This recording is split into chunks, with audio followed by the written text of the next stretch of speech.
Hey friends, Neff here, bringing you episode 18 of Let's Play Pokemon Yellow. Jumping right back in where we left off, we're gonna tackle as much of the Silph Co takeover as we possibly can. This is actually my favorite segment of the game. You get a lot of dialogue that seems meaningful. The NPCs have somewhat interesting things to say. There's some variety in the trainers. You have what I would argue is, for its placement in the game, the most difficult of the rival battles. I mean, obviously, spoiler alert, endgame is technically the most difficult, but I just mean from when you can take this place on, it can be pretty challenging. Like, a lot of these trainers are in their 20s, but when we go against the rival, he's in the, mid-30s. So pretty big difficulty jump. As I was saying before, I hate the teleporters. You can see the little diamond-shaped spots on the ground. I do not like them at all, which is why I went and got the card key first, and then we're just going to take it floor by floor. Because of the limited amount of power points that a lot of my abilities have, and Pokemon like Alakazam, who, yeah, he has Seismic Toss, but realistically, Psywave is his only attack. I'll probably need to jump up and talk to the lady that will let you rest, like a Pokemon Center. Is that floor 8, floor 9? I don't know. It's in the final third.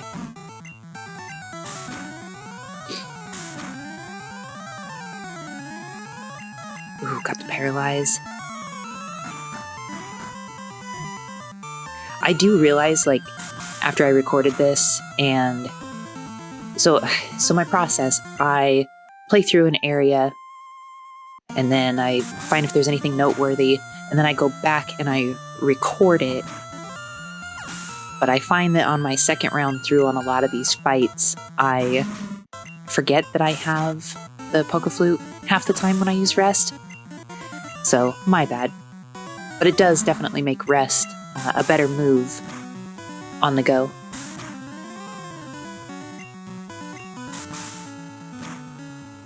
When I was younger and I would run through here, I thought this was the most exciting part. I think Team Rocket's the best of the criminal organizations that exist in the franchise.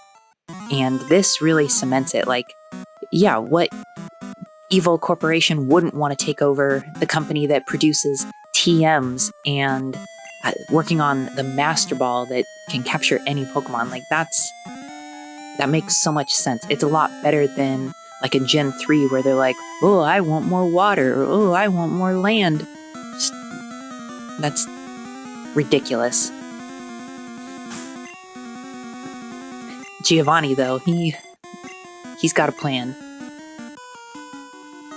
And I love how much they elaborate on it in the remakes, as well as the revival arc during Generation 2. And just Team Rocket's just the best.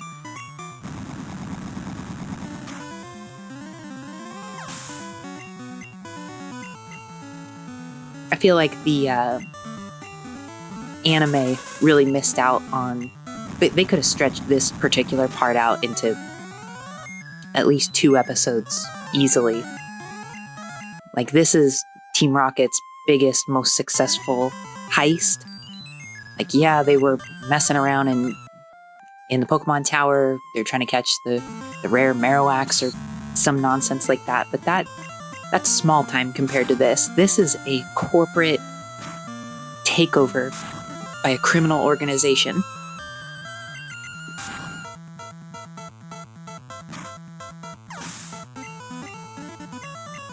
No real answer for when the enemy trainers bring out Hypno.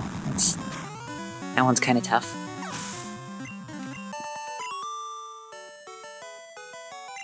We get to take on a lot of Rockets.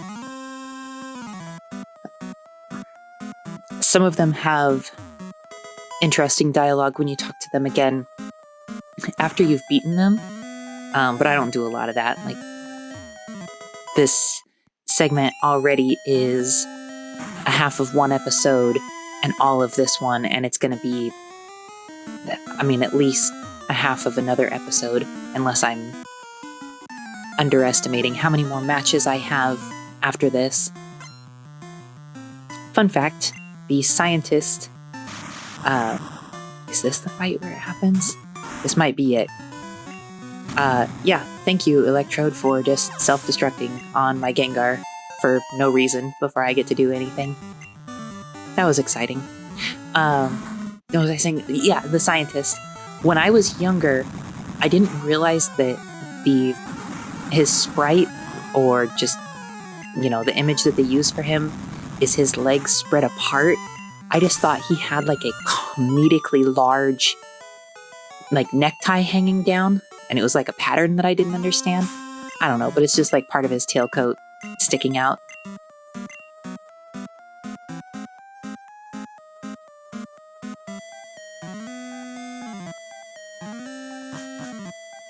A lot of these floors, they look different, but they look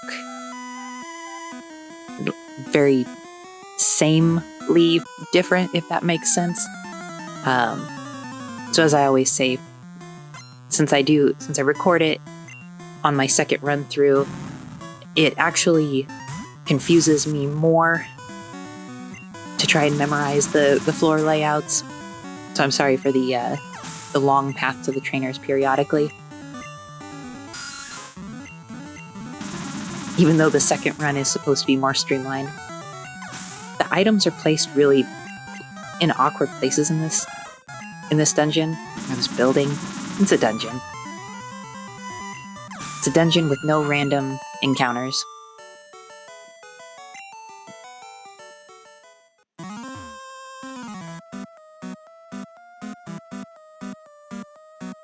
I get that they're sticking with the saffron color by having the floor like this, but sorry, I got the hiccups.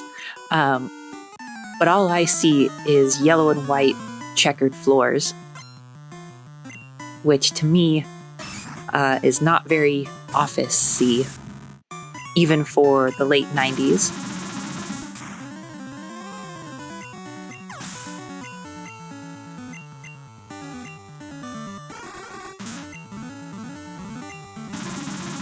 Drowsy and Hypno both are probably the tankiest Psychic-type Pokemon in this game. It just bums me out that there's no way to one-shot them. You're guaranteed to take a hit somewhere.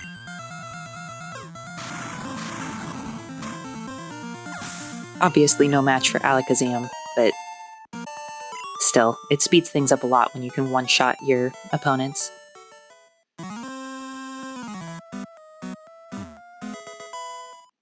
I think right now we're on floor 4.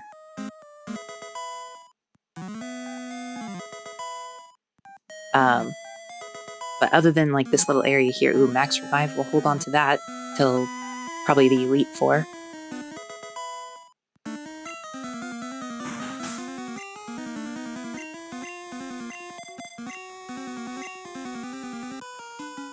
When I'm in these dungeons where I have the ability to level up the team pretty evenly because there's no real type advantage, I want to start with Snorlax just because he requires the most experience to level up. So if I need to switch to someone else, that's cool. Lucky Paralysis. Electrode's the fastest Pokemon in the game, so any chance you can outspeed it, awesome.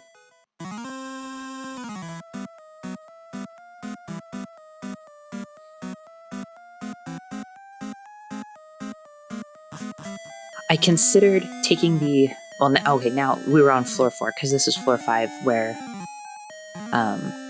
we got the card key initially.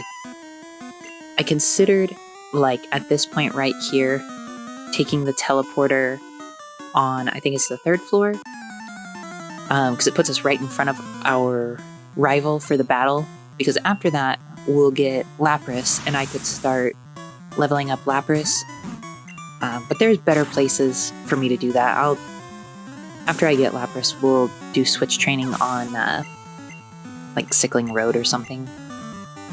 Or maybe I'll go ahead and grab Execute in the Safari Zone first, and then I'll do that. Not sure yet.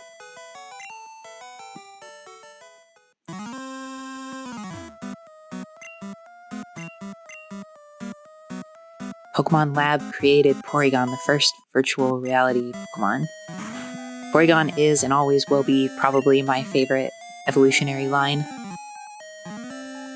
I would love, like, just given its lore, for it to start getting alternate evolutions, like instead of Porygon Z, where it's given the dubious disc, which has an error and makes it weird and a crazy good special attacker. Maybe it could have one that's successful and is actually, it works. I don't know, something. I just think Porygon's great, even though he's useless. That scientist right there that I just walked past, I accidentally encountered him after shutting off OBS when I was recording the card key run. Nothing really special about that fight, but it is, for anyone who's like following along, another trainer battle.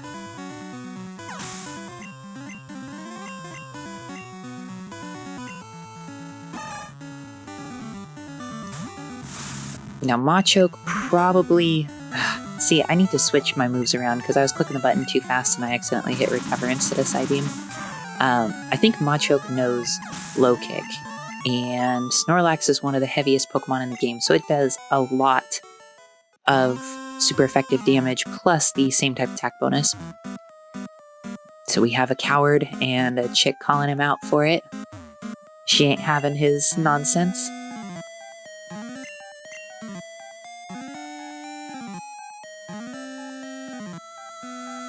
Go talk to this guy first. Yeah, probably, because that's a good strategic move.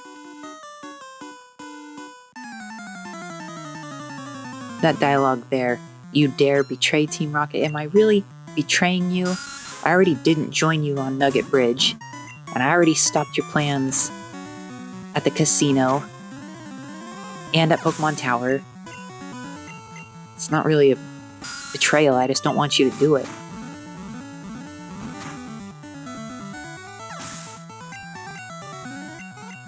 Snorlax hits so hard. I love it. And this Golbat, though, he put up a struggle. Oh, just kidding. We do encounter one Golbat that puts up a bit of a fight, but clearly it was not that one.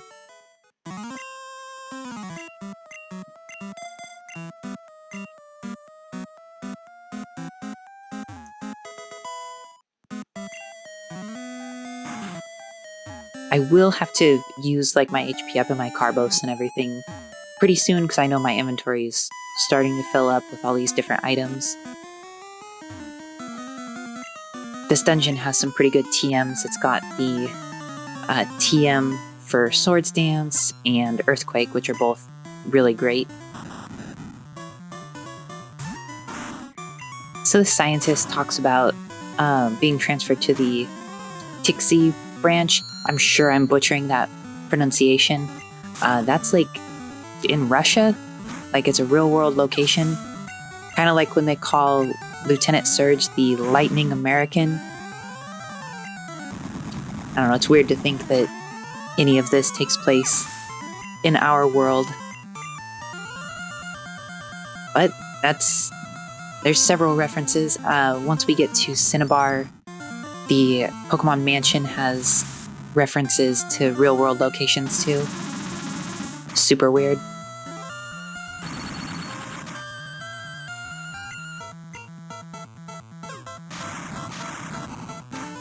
Since Alakazam hits so hard with his same-type attack bonus on any Psychic move, he doesn't really get that many options to use Seismic Toss, so I like to use it when I can. I still feel better about putting it on him than putting it on, like, a Chansey, for example.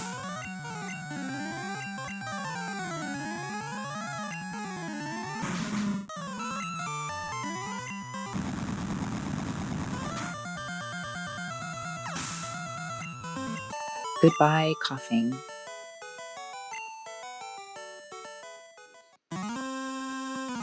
Alright, I think that's the last trainer on this floor.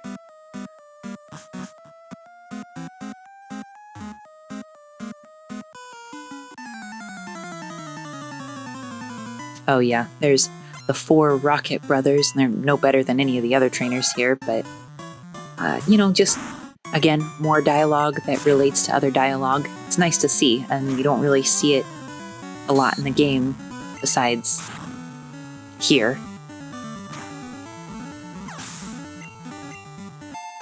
This is world building, people.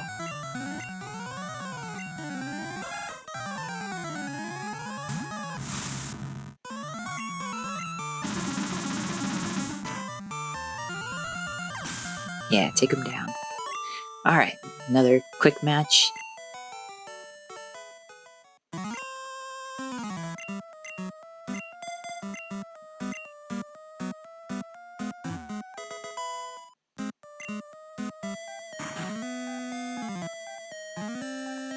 After I unlock the last of these doors, we'll be able to deposit the card key. Not that we have really any reason to come back here after the dungeon's over. I had to double check. I couldn't remember if TM3 was Swords Dance or if that was the one for Earthquake.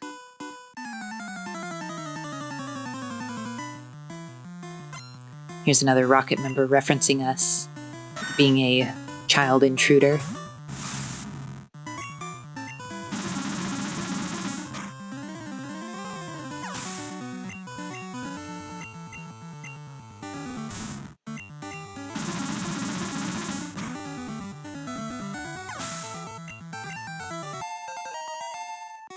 So close to having 100 HP.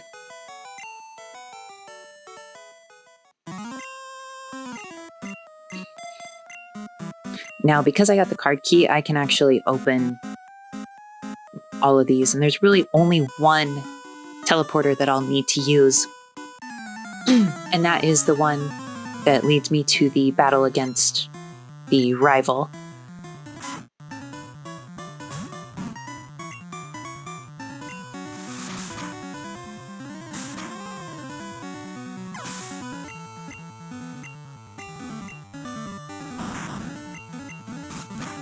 Four Pokemon, 4 Power Points for Body Slam. Yep, seems simple enough. I could probably have taken that out with a headbutt in hindsight.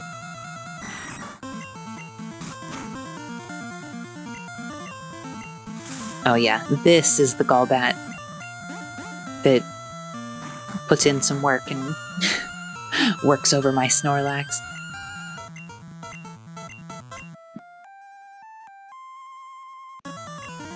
So we'll wake up, and then we go to attack.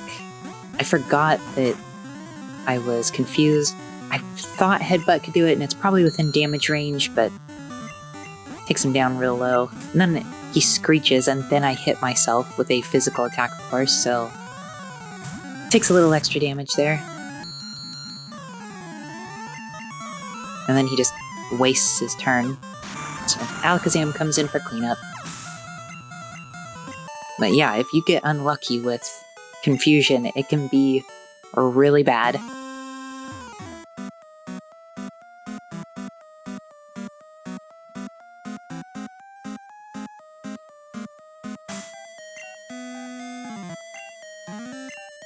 Making sure Snorlax is in front.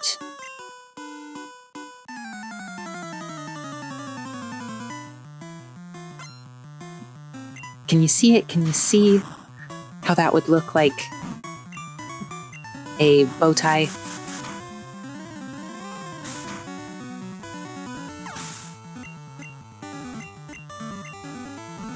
I can see what it's supposed to be, but I still can't unsee what I thought to be true for years, you know?